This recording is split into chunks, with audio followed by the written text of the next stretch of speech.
phones, I'm getting way better call and data reception near my house, and not just against my ancient Note 9, but even against my wife's Galaxy S23 Ultra, so I can finally close my garage door from the driveway. All right, you guys think that's enough positivity to appease the Apple stands? If not, I could probably keep going for an entire video's worth. But, unfortunately, I could probably go multiple videos about the things that I didn't love so much, so we should probably address at least some of them. Let's start with how slow the device feels. Okay, no wait, hold on, step away from the comment section. I recognize this is absolutely not a slow device, but that makes it all the more frustrating when it feels like Apple's interface decisions are holding me back. Like, the animations, they're beautiful. I love the way the home screen icons come flying in the first time that it loads after you set up a new iPhone. But I don't need to see it every time I unlock my phone. Guys, I've got urgent Facebook Marketplace doom scrolling to do. And yes, before you ask, I did turn on reduce motion, and I even tried prefer crossfade, another gorgeous animation by the way. But none of that had the desired effect of getting the fluff out of my way so I can just use my phone. I'm just picking what I get to look at while I wait for the UI to catch up with me. While we're at it, by the way, why is this setting, and so many other useful ones, hidden away in accessibility options? I can't change that unnecessary slowdowns are going to bother me. Like this thing that Apple does, where it animates all the steps to get to a setting that I have searched for or clicked a shortcut to. The rationale that I've heard for this behavior is that it's trying to teach me where I should have gone. But I got there with a shortcut. Is that not an okay way to do it? Who cares if I know all the breadcrumbs? Adding insult to injury, depending on how I try to go back, I get to click through all of those screens that it zipped through on the way back to the thing I actually cared about. Which brings me to a pretty big subject. Going back on iOS is objectively bad. And okay, all right, something can't be objectively bad, but what it can be is objectively inconsistent, which from a user interface and user experience standpoint is, well, objectively bad. I can't believe that Apple still hasn't mandated an official Apple way to go back. They seem to be big fans of the swipe in from the left, but they only use it just enough to trick you into thinking that it should work all the time, and then bam, an app hits you with clicking on the top left like my old iPhone 4, or canceling in the top right like this, and even the occasional swipe in another direction. Now, app makers absolutely share some of the blame for this, but guys, we are 17 years into this experiment, so I think it might be time for Apple to just take the darn reins, or maybe in other cases, loosen them. Overall, I found CarPlay to be pretty okay. My car doesn't have a physical button for previous track, so if I wanted to have media controls and my map on screen at the same time, I had to use split screen, which I don't prefer. I like a nice big map, but that's probably more of a me problem, and you can't blame the handset makers for all the dumb things that the car manufacturers are going to do, so let's not worry about that. Let's worry about the bugginess that I experienced. Every once in a while, the volume would crank itself, and I ran into this issue twice. It's probably worth noting I saw this with some random Bluetooth earbuds too, though, so maybe it's not CarPlay related. Actually, now that I think about it, there were more problems with audio. Notification volume would occasionally go super loud. There's all cabling, which is apparently an iOS 18 bug. And compared to Android, adjusting the volume level of anything you aren't actively using is super non-obvious. Like, Andy, how do I change the volume of my system tap sounds when I'm listening to media, for example? You just mute it.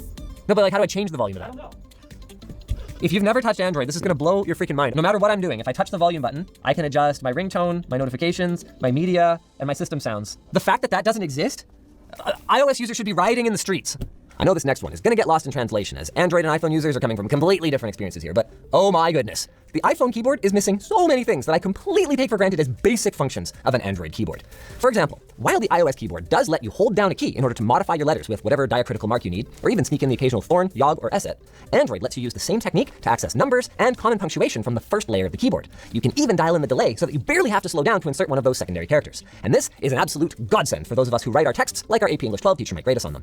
Now, I tried switching over to my usual Alt keyboard, Swift key on iOS, but somehow, all these years later, it is still trash on the iPhone. Core features are missing, like the aforementioned long press tuning, and even the ability to resize the keyboard, and in general, it just feels off, with worse predictions and a more tedious process for going back and making corrections. Like maybe I want to type RHIS. It autocorrects to this. I go back one, no, I meant RHIS, and I should be able to fix the accidental autocorrect and my capitalization at the same time. On the iPhone, not so much. Now, if I had to guess, I'd say that this limitation probably comes down to Apple giving keyboard apps far less access to user inputs, which is probably a good thing, but it makes for an overall significantly worse typing experience on my keyboard of choice, which also just would occasionally disappear, leaving me with the default. Weird. Now, one thing that's better about iOS is the super responsive long press keyboard shortcut to reposition the cursor. I like it, but I also don't struggle with fine motor control, and it's usually faster for me to just tap the point in the middle of a word anyway, so not being able to do that on the iPhone actually kind of drove me crazy. Now, I've got a lot more things to get through, so let's rapid fire a few. I can't get to the home screen without physically swiping the screen after authenticating, and then it's animation time again. Just get out of my way and let me use my phone. I can't change the size of the app grid. I'm stuck at 4 wide. On the normal iPhone 16, that would be fine, but if you're giving me all these extra pixels on the Plus, I'd really like to use them. It's like they intend for their larger devices to just be for the elderly or people who have trouble with the smaller screens. And here's a weird one. I ran into this problem while rearranging apps. I think maybe the ones I place manually might behave differently than the ones that are automatically placed. Sometimes it just gets confused. I don't know. In fairness, Apple's new to this whole putting things where you want them thing. And here's a funny one. When I was migrating in the first place, Apple's Move to iOS app failed twice before actually working. And even then, it basically just copied SMS, photos, and WhatsApp. I had to manually sign into everything, including my Google account, which left me wondering, what exactly was the point of this? I'm not sure, but I'd like to talk about that Google account for a minute. In the past, iOS had an account section in the settings app where you could centrally manage and sync your different accounts for email, calendar, contacts, all that kind of stuff. That seems to be gone now, but I work for a G Suite organization, so I'm gonna need my Google Calendar to tell me what it is that I'm doing today. This is where past experience with iOS got in my way.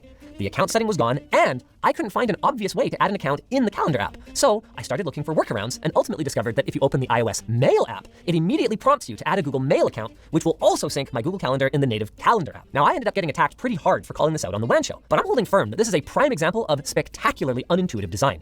The justification I was given for this is that app settings, including accounts, should be managed from within the Settings app and the Apps menu, and then the individual app. And that is Apple's aspiration.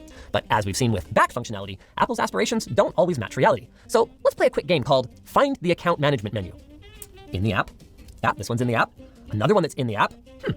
They're pretty much all within the apps themselves. And while the first-party Mail app does have account management buried 4 layers deep within the menu, the Apple preferred way for some reason, it still prompts you to sign in that first time you open it, meaning that if you're trying to sign into an account from within an app, that is a perfectly reasonable expectation, even if you had no prior experience with other platforms. The good news for Apple, though, is that the solution to this is simple. When I click Calendars, Add Calendar, and then I have this account thing here, that should just be a drop-down that should prompt me to add another account instead of it just doing nothing. You're welcome. Now, to be clear, this isn't a deal breaker by any means. It just means the next time that an Apple fan tells me, it's just so gosh darn intuitive, I don't know if I'm going to be able to help it. I might actually laugh in their face. Maybe a little doom scrolling will calm me down, and oh boy.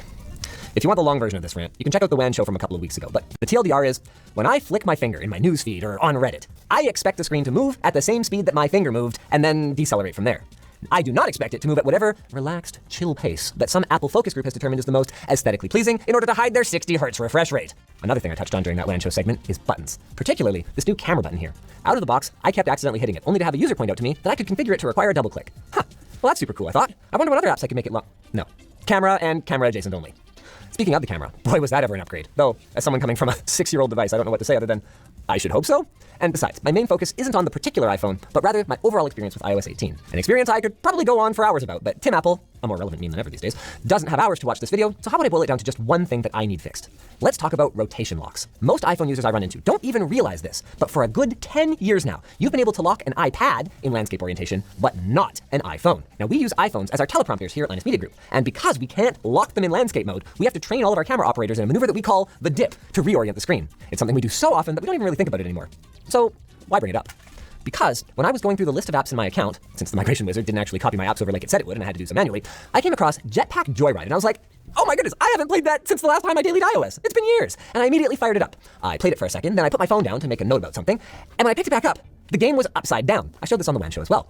I gave it the old wiggle, I tried to reorient it, but no, it would only work in one of the 2 possible landscape orientations. What the heck, Apple? These kinds of arbitrary distinctions, like which way is the approved landscape orientation, assuming I'm allowed to be in landscape at all, do nothing for your user, they do nothing for your profits. So why? To be clear, iOS has come a long way over the last few years, and it can do so much more than it used to do. Find My is a godsend, Spotlight still rules, AirDrop is legitimately super cool, as long as everyone around me has an iPhone. But Apple still has some work to do to be willing to accept that after the iPhone leaves the factory, it's my iPhone. And if I want to hold it like this instead of like this, or I want to use it as a teleprompter, that's my business. If I want to move the dynamic island to the other side, that should be my decision too. And until Apple's willing to truly embrace that, rather than begrudgingly give us